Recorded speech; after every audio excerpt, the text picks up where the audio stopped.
Good morning, everybody. I am here to show you month 6 of Rise and Shine, and this beautiful block is called Stormy Voyage. It was a really fun one to make. I will tell you that there are a couple of extra steps that you have to do. So we're going to look at the steps first before we start sewing. And so on your paper, you'll see down here, cutting the pieces and then trimming squares 1A. So this is your square 1A right here. And what we're going to do is we're going to use template 3 and we're going to lay it on here like this, and we're going to cut 2 sides of this, and they're going to be opposite sides.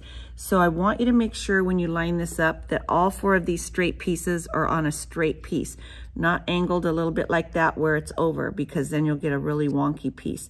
So we're going to lay it like that. We're going to cut 2 edges. They're going to be opposites of each other. And then what you're going to end up with is this piece. So see, if we cut these 2 off, then you're going to have this left. And this is the piece that you want. Okay, the next piece that we're going to have to cut a little bit differently is telling it right here. So you're using template number 16, but the easy way to do this is to take your piece of fabric, this is the size that you will have, and you're going to fold it in half lengthwise like this.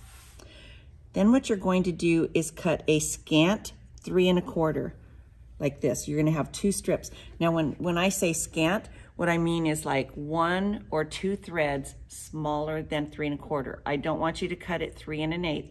So we've talked about scant before. It's just 1, maybe 2 threads. So we're going to cut 3 1/4.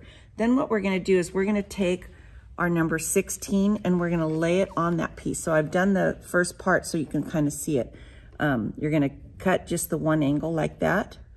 Then what you're going to do, and we'll look at our paper, and I'll explain this in class again, you're going to use a ruler, and you're going to line up one of the lines on that cut that you made, and you're going to again cut another scant 3 1/4, and you're going to end up with this piece. Now I've already cut my tips off and my edges, but what I want you to do is once you cut this, so you'll have several pieces. You see this can lay like this. It's kind of hard to tell because they're the same color. And you're going to cut the 3 1/4 and you'll have this. But then I want you to take your paper and I want you to lay that piece on the 16 by 16 to make sure that you've done it correctly. And this should go just like that so that it matches. And you're going to cut 4 of those. Okay, now is the fun part. We get to start sewing. So we're going to go to step 1 right here, and we're going to join 6D and 6I to that little white piece that we trimmed. So I've already sewn one of them on for you, and I'm going to sew the other one on. We're going to lay it like this. Now these 2 pieces go on opposite sides of each other. So we're going to put it under the machine here. I'm just going to get it going. I'm on a machine that I haven't used for a while, so it takes me a second. I'll tell you what, I love this Bernina. It's a 790, it's the Diamond Edition, and I tell you what, if you want a really nice machine, I know Veronica still has a couple of these in stock. It's really nice. Your piece is gonna look like this, and then you're gonna iron them with the seams towards this piece right here, and you're gonna end up with a piece like this. And you're gonna make 4 of these. Okay, we're gonna move on to step 2 now. So you're gonna take some 17A and 17F triangles, and it's this piece right here. So this is 17A, this is 17F right here.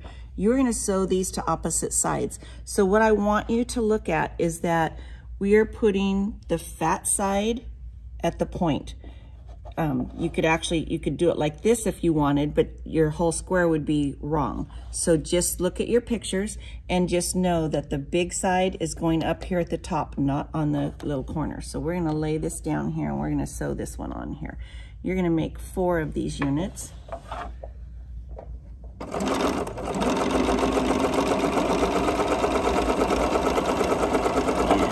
know I told you before I like to use these little thread catchers because it doesn't leave me a lot of threads hanging all over the sewing machine. Okay, so this is going to open up like this, and you're going to iron this towards the little triangle, and what's going to happen is we're going to sew 2 more sets. So you're going to end up with 2 of the 1As or the A fabric and 2 of the gray fabric, and they're just going to go on the opposites like this. So remember, big edge towards the long point, and all of these are going to press out towards the small triangle. Okay, we're gonna go on to step 3 now, and we're gonna take these little 4F triangles and we're gonna sew them to the D, or the number 1 square. And so first what you're gonna do is sew them to opposite sides. And if you turn this over and look, I press them towards the triangle. So after you do the first 2, then you're gonna sew 4 more. And you always wanna make sure this first one lines up right there, and I'll show you what I do with that. So I'm gonna get it under my machine here and get going. Okay, once I do a few stitches, I make sure that this one meets. So see how it's just a tiny bit off? If I were to, I'm not really stretching it, but make it fit, I want it to go down here like this. I'm gonna use my trusty stiletto here. Make sure that this all goes. So I'm gonna hold this here until I go all the way under like that. And we're gonna sew the remaining ones that we have to the other edges. I'm gonna get rid of these little hairs. I don't like those hanging there. And voila, you're gonna have this. So when you do it that way, you're gonna see this 1/4 inch right here. It's all ready for you to do your next stitch. And this piece here is gonna go right here, and you're gonna end up with this square like that with the 4 triangles. And you're gonna make 4 of these. All right, we're gonna go to step 4, but before we do that, I have a correction to make on step 1. Silly me. This is the center of our block. We are actually only going to make 1 of those, not 4. I told you 4, and it's actually only 1. So once you have your squares, you see where our 4 little gray triangles are. Now we're gonna add the number 2 H triangles. And so you're gonna, again, sew opposite sides, and then we have our 3rd and 4th one that are gonna go on like this. So I will say on this one, I like to sew it from this side because I like to see where those crosshairs are, where my seam is, because I try as much as I can to get that point totally perfect. That's the nice thing about these templates, is that you can do that. I'm gonna make sure that this matches before I get going. And then I'm gonna hold this. Sometimes you'll have to kind of hold this piece down so that it doesn't. So you see, here's my needle, and I'm sewing straight to that piece right there. I want it to go right where those seams meet.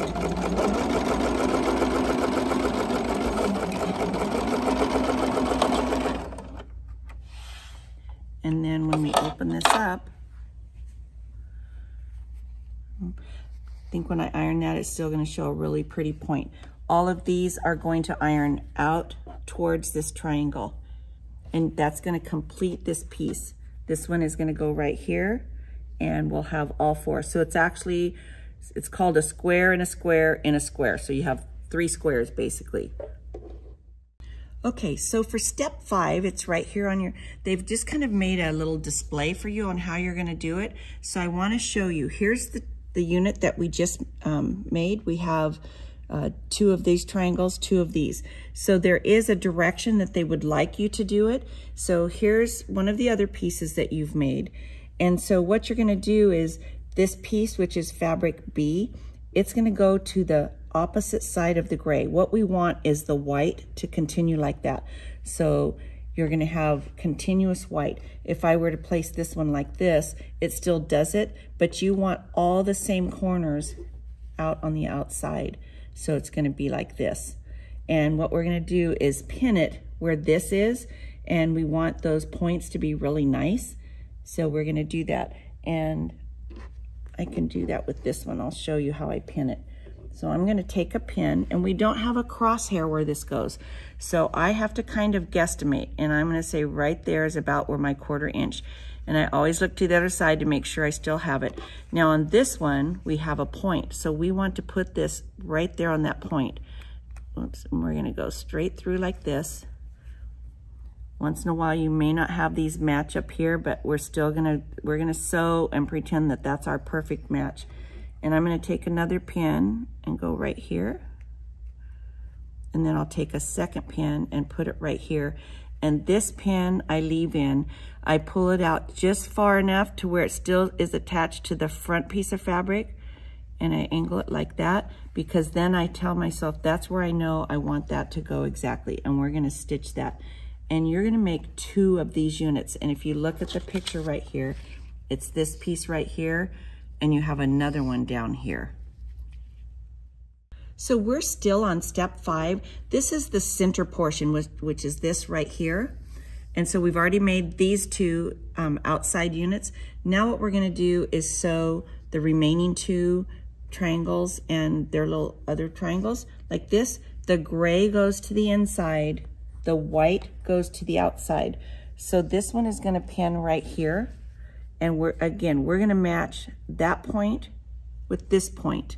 And I'm gonna show you on the next step in the video on how I pin all those, and I'll show you again at class. But you're gonna have 1 unit like this, and then these other 2 units that we just made. Okay, now we're gonna do the final stitching. So we've sewn the 2 side pieces. This is our center square. And then I'm gonna show you this. This is the, you made 2 with these little corner squares. So I've pinned this for you. I want you to see how many pins I actually use. So what I do is I go through where my cross stitches are. I go through where they are here with that 1 pin that sticks straight through. Then I put the 2 on the edge, and then I pull that center pin out. And I don't leave it because I see exactly where I'm gonna stitch. So the same thing here, I want this seam to match. I put a pin through where the 2 seams are, and then I put the 2 on the edges. So all of these places that you see is where I would like you to pin it.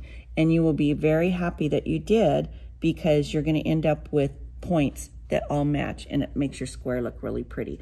So you're gonna sew one side like that, and then this is the second piece. I would put it on right here, and I'm still gonna do all of that pinning.